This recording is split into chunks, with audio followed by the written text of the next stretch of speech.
Hello, everyone. Thank you all so much for coming out this evening. My name is Ava Wharton, and I'm one of the 6 apprentices here with The Beautiful Project. For those of you who do not know, The Beautiful Project offers an arts-based cultural activism apprenticeship for Black youth. We recently had the opportunity to launch a campaign in exploration of some of the diverse and often overlooked narratives of our community. We recently set out on a mission to create a campaign in exploration of personal freedom among Black youth. From that mission, Our Need to Dream was born. Our Need to Dream is a short film which, as I said, explores personal freedom in Black youth.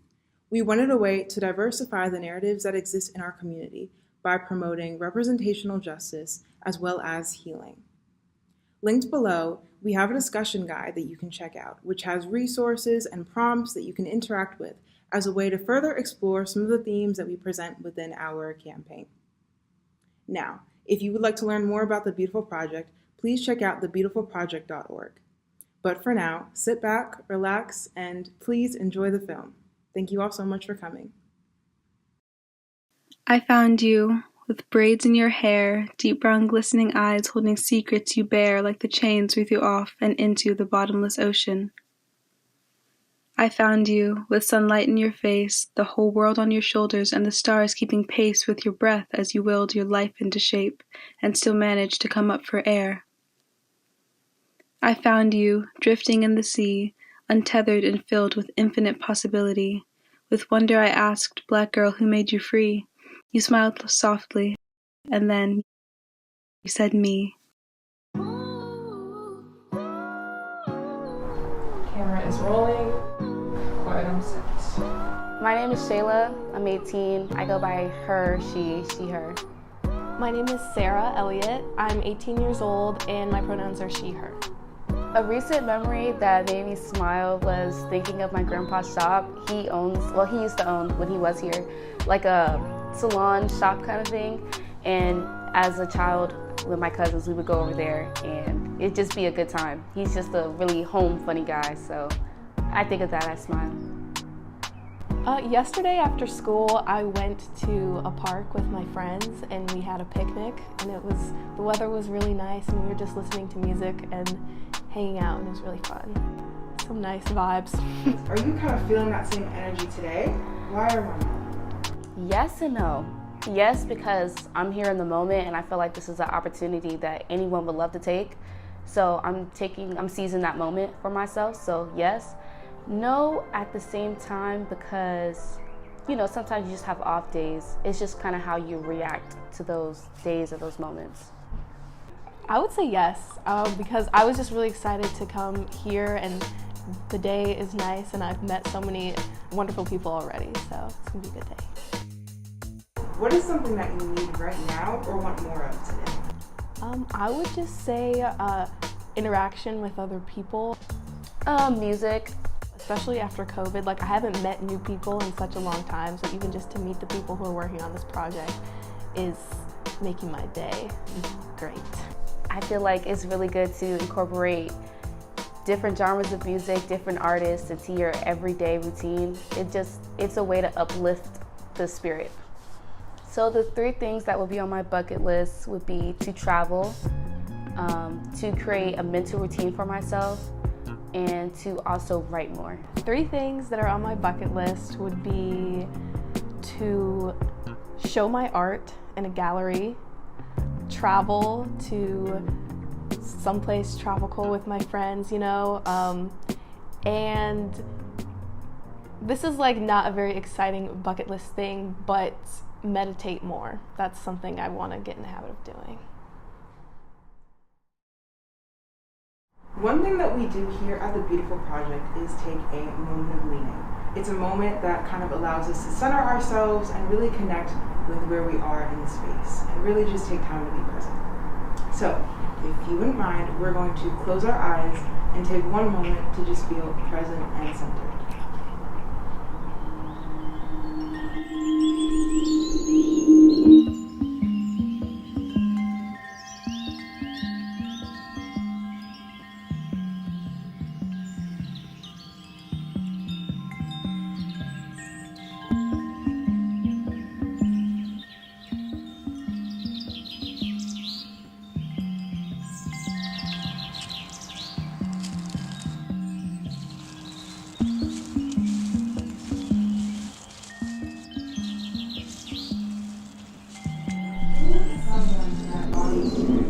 Someone who embodies freedom to me is my English teacher, Nina Foster. She's an artist, and we're interested in a lot of the same things, but she's the first Black female teacher that I've ever had, and so she's had a huge impact on my life. And being able to see how she creates her classroom space and highlights a lot of other Black artists, and just the way that she structures her classroom, I see a lot of freedom in, and I go to her galleries outside of school and see the work that she's doing, and I'm really inspired by that. Someone that embodies freedom for me, it would be my aunt, just because of how she goes on with her day-to-day life. She does multiple projects, multiple jobs.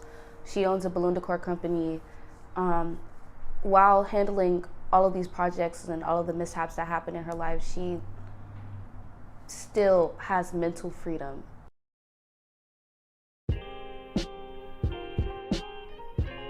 There's so many ways that has had an impact on me, but I guess just the content of the class is a lot more centered on Black artists, which is something I've never had before, and so that has enriched me so much, and also the work that I do. And it's just really awesome to sort of move away from all the basic ways that we learn about like Black people. It's a lot more nuance, and I get a lot more out of it, and it creates for really interesting and like meaningful conversations in my classroom, which I really appreciate. A trait that she has that I'm working towards that brings her freedom is perseverance. Sometimes I can be a little down, or my anxiety might stop me from reaching the goals that I want to reach. You know, sometimes your mental self can be your biggest enemy. So I feel like with her having mental freedom and her being perseverant and persistent in what she does, it helps her reach a certain freedom that she has mentally. One trait that I see in my teacher is that she takes time for herself, even though she is a teacher and she's sort of trying to navigate this school system thing. She's an artist, and being a teacher isn't her whole life, and not every day is a perfect day. And so we take the first 2 minutes of each class to meditate, which I know helps her. It helps all of us in class. And she structures her class based on what she's feeling that day, which I really admire, and I want to be able to have that sort of freedom and control over my own day-to-day life. Those traits that she has, if I did carry them myself, I feel like a lot of opportunities that I had before would be taken advantage of correctly. And I also feel like if I had those traits, I would possibly be quite a stronger person than I am today. I had an opportunity to do a TED Talk, and for Athens Drive High School, a school that's kind of near my area. And the TED Talk was just about being young and being organized and knowing what you want to do with yourself and your future. And while I was giving my presentation, I was really nervous. I was my own enemy. I was putting thoughts into my head that no one was thinking of or no one was saying, you know, and I was my worst enemy that day. So I feel like my presentation could have been more organized, you know, more self-confident, and it would have opened up different doors.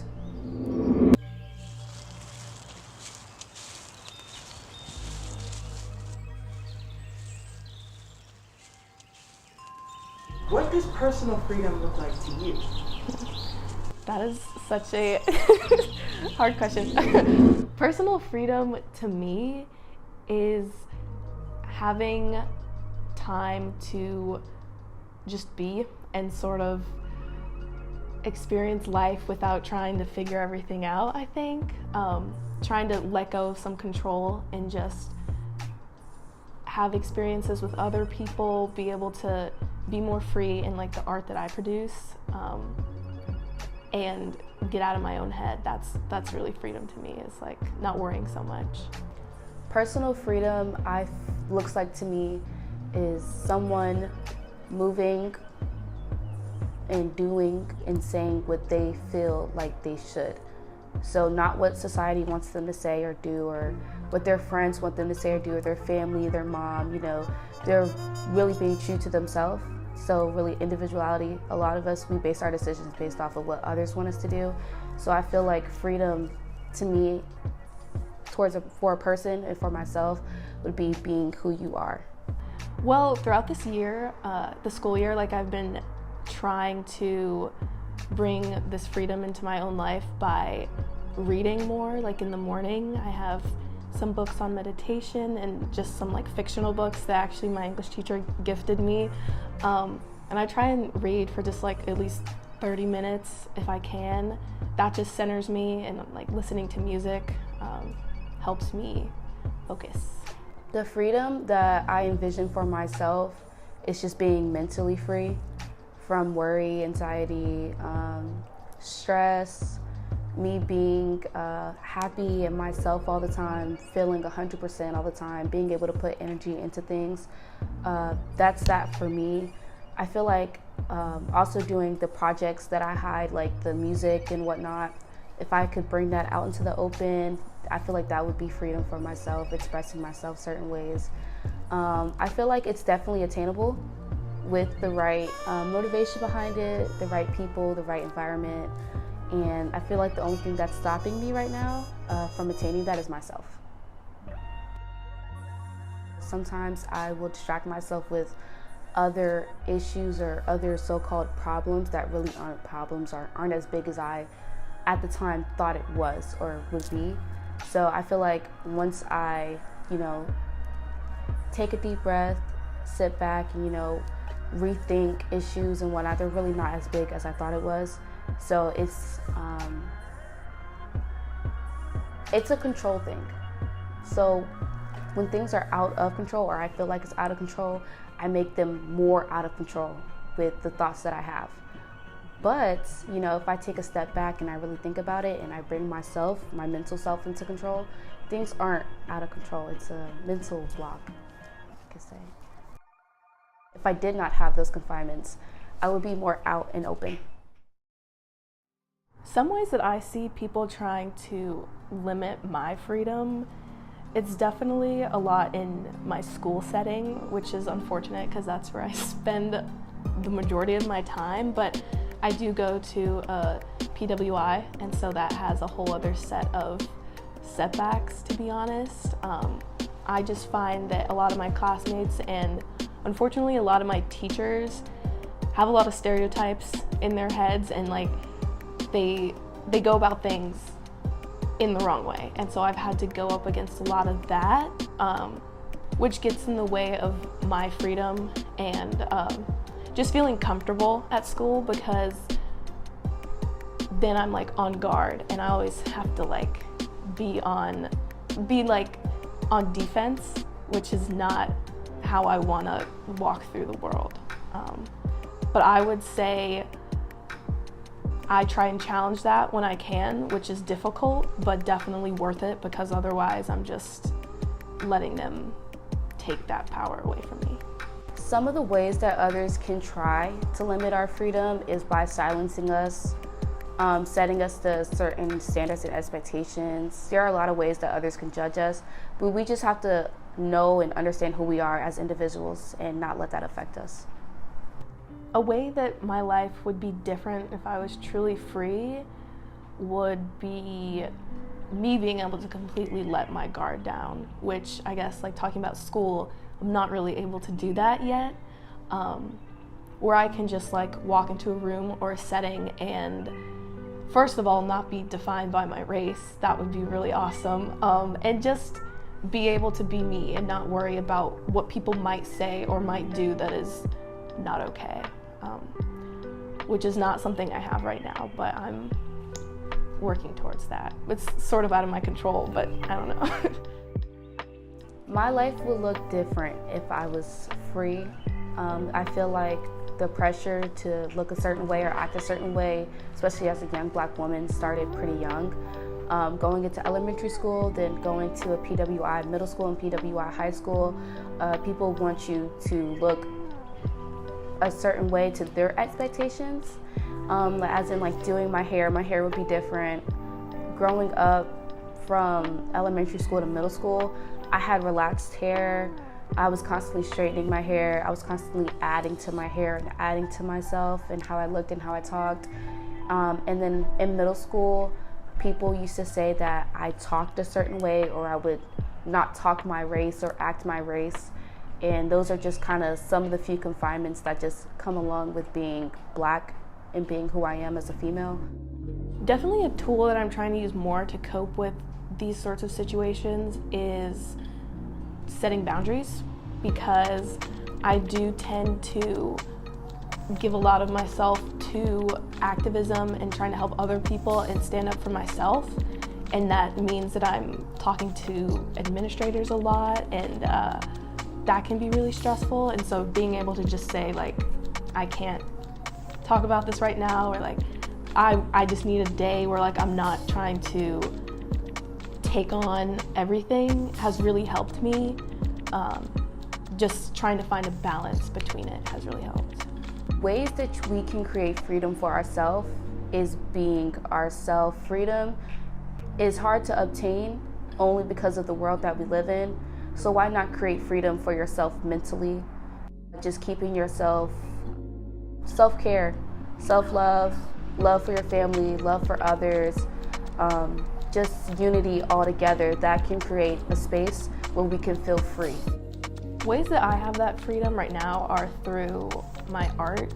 I write poetry and I paint, and all of that is really grounded in my experiences and aspirations, and so I'm able to just let go and put everything on the page, which helps me process things that I've experienced, but then also sort of move past them and dream for the future.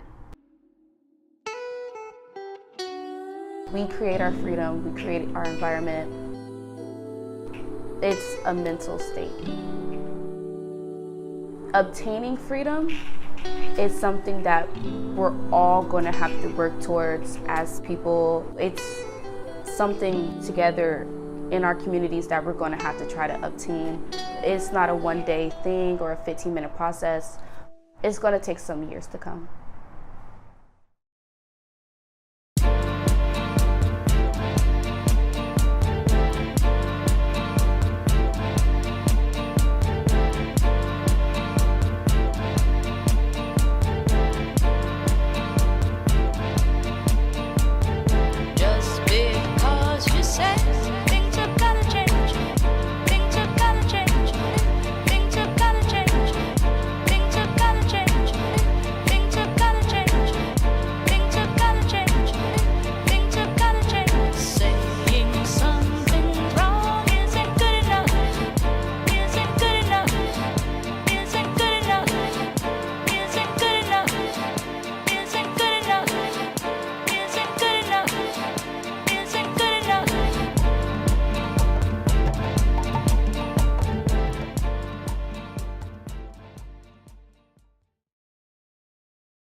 My name is Kai Nelms. Hi, my name is Alexia Chavis. Hi, my name is Nicole Stewart.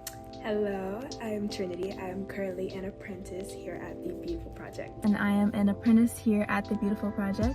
The Beautiful Project's Arts and Activism Apprenticeship has enabled and supported my freedom dreaming in so many different ways. I think that one of the most significant areas where I've seen that has been just being in a community environment where everyone is so supportive and so goal-oriented in the same way that I am. For myself, I dream of a world without constraints. I think in my entire life, I have been both uplifted and pulled down by limitations and constraints and expectations that I have of myself and that other people have of me. So my ideal world, my dream world would be one without those constraints and limitations and expectations. And of course, some of these things are good. They allow you to grow and become better.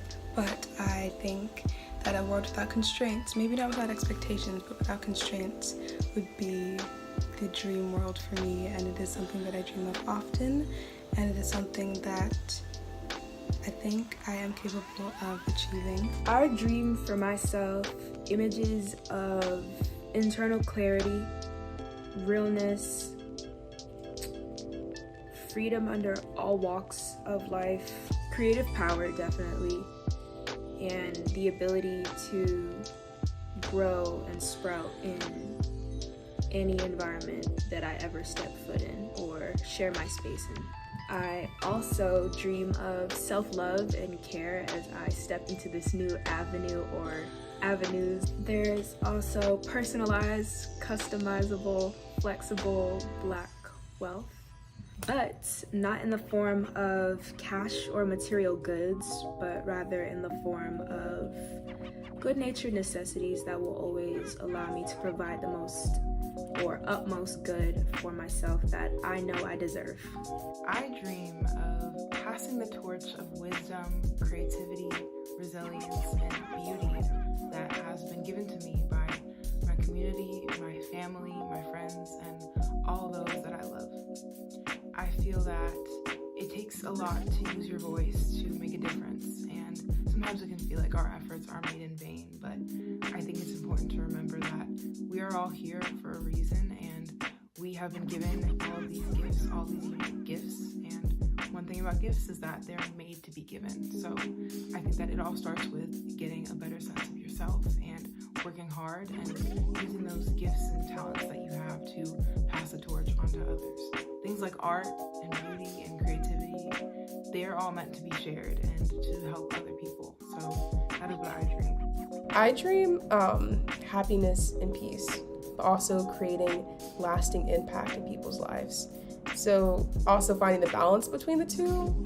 Sometimes I feel like there's it's either a push or pull, but I know it's not like that. So like I said, finding the peace and happiness in my life, but also having an impact in other people's lives and changing people's lives for the better, and changing not just people's lives, but the world, society for the better. That's what I dream for myself. For my people, I dream, and we use this in our film campaign, freedom for my people. We kind of explored during the film personal freedom and how that works. So that's kind of what I dream for my people, is just complete freedom to be themselves and express themselves and do whatever they want without the constraints of society or oppressors putting them down. For my people, I dream of love, healing, and rest. Many times the world will require us to be on constant defense, always trying to protect our own energy, protect ourselves, our spirits, our happiness, and our hearts. But I think that at the end of the day, we all deserve time to rest and really understand, get a feel for who we are outside of all the pain that we experience. I think that everyone deserves that kind of healing, and sometimes it's the sort of thing that you need to develop on your own. So I hope that by leading by example, I can inspire other people within my community to rest and know that they are enough, and know that they are valid and all that they are, and that they don't always need to fight, because we've done so much fighting. For my people, I dream for the ability to be able to continue being our most authentic selves while also being able to have the ability to defend it.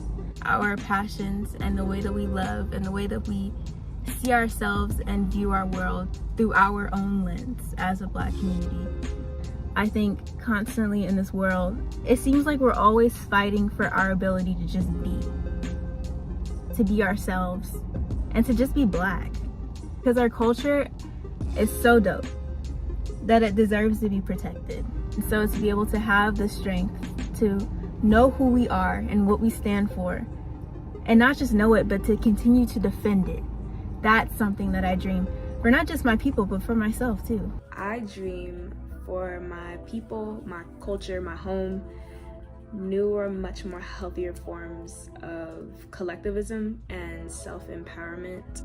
With everything going on within the community, albeit externally or internally, it's so important that we learn to value family and what that means to be a family, more on the internal again than the external.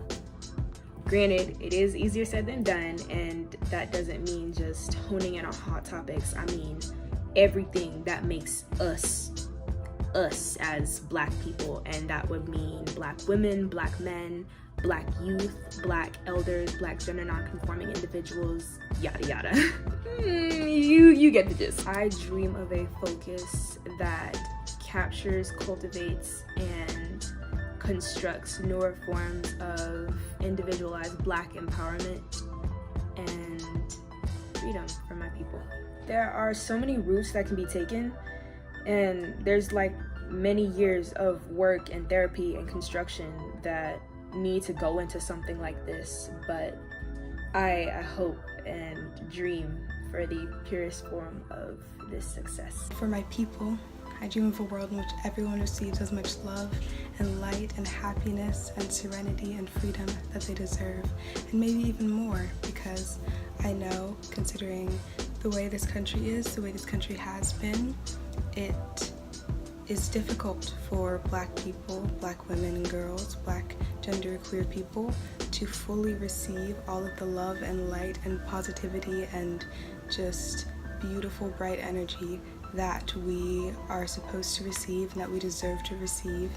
And so I believe that the dream, the absolute dream for my people would be to be able to just sit back and receive everything good, because we deserve it.